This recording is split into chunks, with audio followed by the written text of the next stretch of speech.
Kia ora friends, this is Fiddle Yoga. I'm imagining that you've just laid your instrument down and for whatever reason you've decided to join me here for 5 minutes. So let's start by grounding our feet.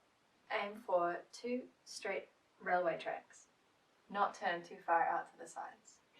Make your knees a little bit soft and try to stack your spine on top of your pelvis and your skull on top of your spine such that you don't need any extra muscle tension anyway. Next, exhale, reach down just a little and inhale to reach up. Shoulders are aiming outwards and palms facing each other like you're holding a giant beach ball above your head. If you're like me, this position is a big temptation to arch your lower back inwards. Let's resist that temptation by pulling down with the tailbone and up with the navel to pull that into a straight line. Take one more inhale. Exhale, forward fold. Knees are slightly bent and head and arms hanging down. Shake your head and nod your head.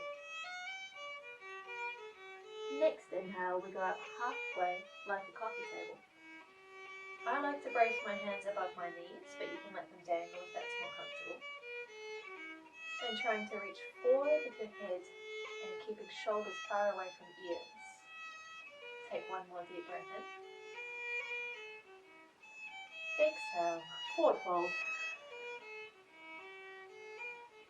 And slowly rolling one vertebra at a time.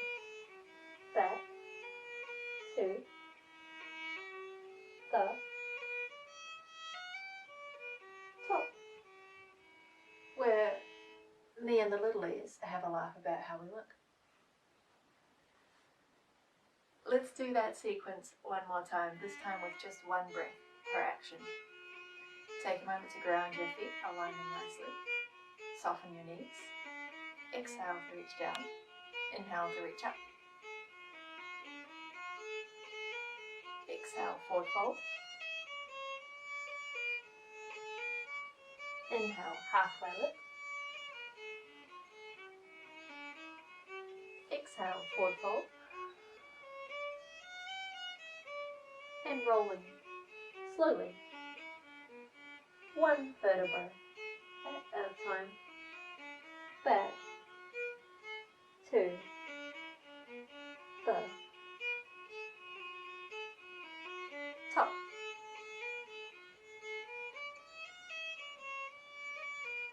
For this exercise, find yourself a comfy chair that lets your thighs be horizontal and your feet grounded. Or if you're comfy like that, you can sit cross-legged on the floor, perhaps on a cushion.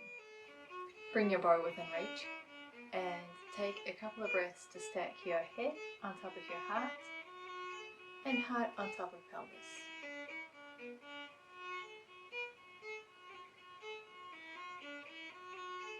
Now we're going to flip our hands, palms face up. You might feel a little shift somewhere deep inside your shoulder joints, perhaps one that connects to your central column of spine and neck. Check that your jaw is relaxed and it's letting the energy flow between brain and body. And now we're going to take our bow with the left hand and pass it to our right hand. The right hand is trying to stay perfectly relaxed here. My right hand wants so much to lift up off my knee and take this bow out of my left hand. So I'm trying to remind it to be passive just this once and allow the left hand to bring the bow. It's twitching. Allow the left hand to bring the bow to it. Only at the last moment do the fingers and thumb have to move a little to take that bow and make your bow hold the way it's comfortable for you.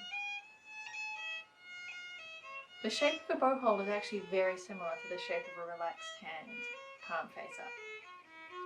Let's lift the bow up off our knee now. Make a windscreen wiper motion with a little circle at each end. One more time.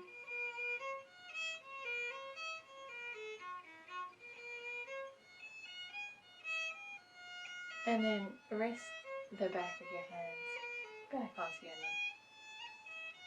Let the left hand come over and take the bow away.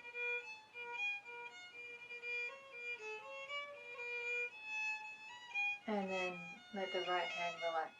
Ideally, it hardly moves as it relaxes. Put the bow aside and let both hands rest a moment, palm face up. This left hand here is making a shape that's actually very similar to the shape that it makes when we hold our fiddle.